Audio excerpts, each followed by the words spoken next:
सभी को नमस्कार। पिछली कक्षा में हमने कुमार संभव के 9 श्लोकों का अध्ययन किया था। आज हम जो शेष श्लोक है उनके बारे में परिचर्चा करेंगे। श्लोक इस प्रकार है। प्रतीक्षणम सा प्रतरोम विक्रियां व्रताय मौंजिम त्रिगुणां बभार्याम अकारी तत्पूर्णिबद्धयातया शरागमश्च रसनागुणास्पदम।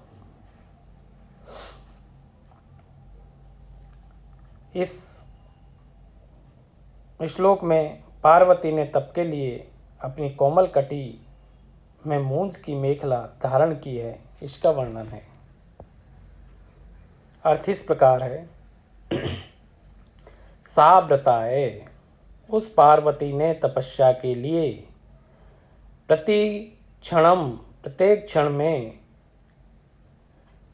कृत रोम विक्रियाम याम रोमांच पैदा करने वाली जिस त्रिगुणाम मौंजी बवार 3 लड़ वाली मूंज की मेखला धारण की, तत्पूर्व निवद्या, उस प्रथम बार बांधी गई मेखला के द्वारा अश्या रसना गुण स्पदम, इस पार्वती का मेखला बांधने का स्थान अर्थात कटी शरागम आकार लाल कर दिया गया, अर्थात मूंज की रस्सी से पार्वती की कमर लाल हो गई। अर्थात पार्वती ने तपस्या के लिए प्रतिक्षण रोमांच उत्पन्न करने वाली जिस 3 लड़ वाली मूंज की मेखला को धारण किया था, पहली बार बांधी गई मूंज की उस मेखला के द्वारा पार्वती के मेखला बांधने के स्थान कटी को लाल कर दिया गया। इसमें जो टिप्पणी है वो देख लीजिए। प्रतिक्षणम, क्षणे क्षणे। आत्म जो शब्द आया है लुंग प्लस प्रथम पुरुष एक वचन से बना है। त्रिगुणाम त्रय गुणा यश्चा ताम बहुब्री समास है। शरागम रागेण सहितम। बवहार जो शब्द आया बहु प्लस लिट प्रथम पुरुष के एक वचन से ये शब्द बना है। निवद्य जो शब्द आया है नी प्लस बद प्लस कत प्लस ताप प्लस तृतीय के एक वचन से बना है और इसमें परिकर अलंकार है जिसका लक्षण है विशेषणी यत साकुत तय उक्ति परिकरस्तु से। अगला श्लोक देखिए।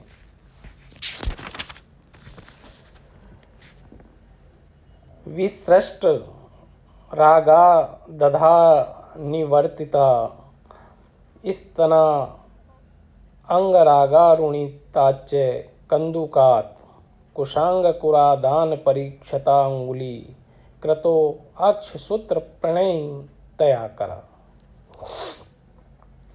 इस श्लोक में पार्वती ने तप करने के लिए अपने अधरोष्ठ पर लाक्षारस प्रयोग एवं गेंद खेलना त्याग दिया और स्वयं वन से उखाड़कर कुशाएं लाने लगी तथा अक्षमाला से जाप करने लगी।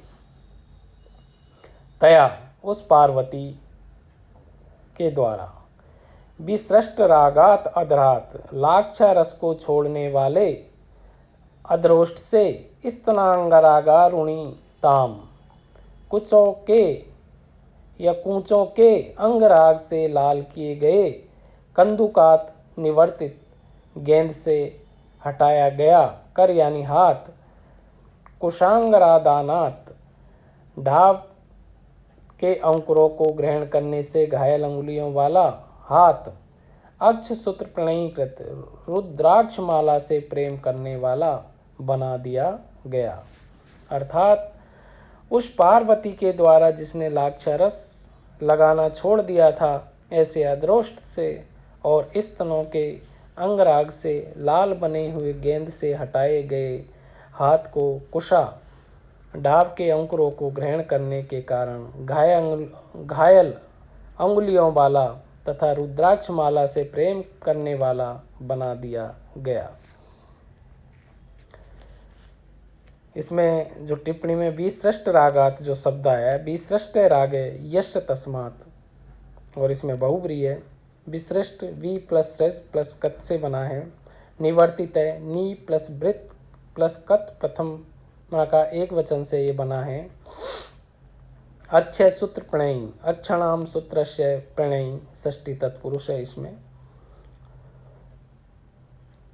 और जो कुशांग कुरादान परीक्षता अंगुली कुशस्य अंकुराणाम आदानेन परीक्षता अंगुलेयो यशस्य, और इसमें बहुरी समास है।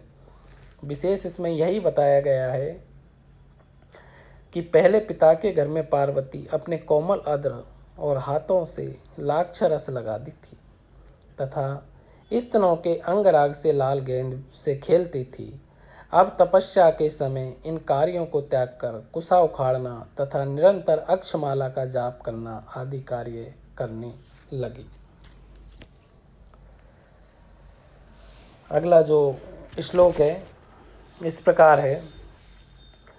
महारशय्या परिवर्तनच्युतः स्वकेश पुष्पैरपि या इसमें दूयते असेत सा बाहुलतो पधायिनी निषेधुषी स्थंडिल एव केवलम।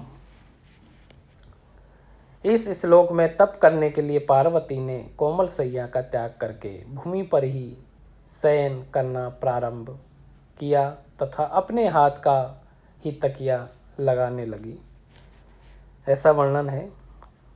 अर्थ देखिए, यह महार्यशय्या जो बहुमूल्य पलंग पर करवट लेने से गिरे हुए स्वकेश पुष्पैरपि अपने बालों के फूलों से भी दूयते इसमें दुखी हो जाती थी।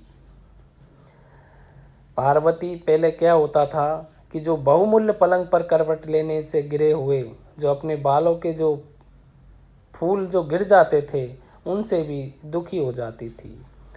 सा बाहुलतो पधायिनी वही भूलता को तकिया बनाने लगी या बनाने वाली पार्वती केवलम स्थंडिले एव केवल पथरीली घास रहित भूमि पर अशेते यानी सोती थी, निशे दुषी यानी बैठती थी।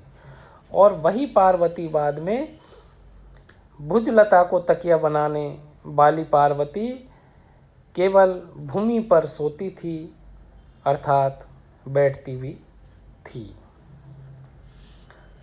देखिए, जो पार्वती बहुमूल्य सैया पर करवटें बदलने से गिरे हुए अपने केशों के पुष्पों से भी कष्ट पाती थी, वही पार्वती अब तपस्या के समय अपनी भुजा का ही तकिया बनाकर बिस्तर रहित भूमि पर ही सो जाती थी और बैठती थी। टिप्पणी देख लीजिए।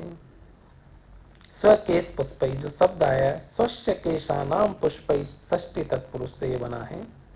अशेते लिंग शिंग प्लस लंग लकार प्रथम पुरुष के एक वचन से ये बना है। निषेधुषी जो शब्द आया है नी प्लस शब्द प्लस कशु प्लस गीप और प्रथमा के एक वचन से ये शब्द बना है। पिता के घर में सैया पर पड़े हुए पुष्पों से भी पार्वती को कष्ट होता था, इससे उसकी पुष्प से भी अधिक कोमलता ध्वनि होती है, ऐसा इसमें विशेष बताया है। अगला जो श्लोक है वो इस प्रकार है। पुनर्दहितुं नियम स्थया तया द्वयेऽपि निक्षेपिबा पितं द्वयं लताशु तन्वीषु विलासचेष्टितं विलोलदृष्टं हरिणांगनाशु च।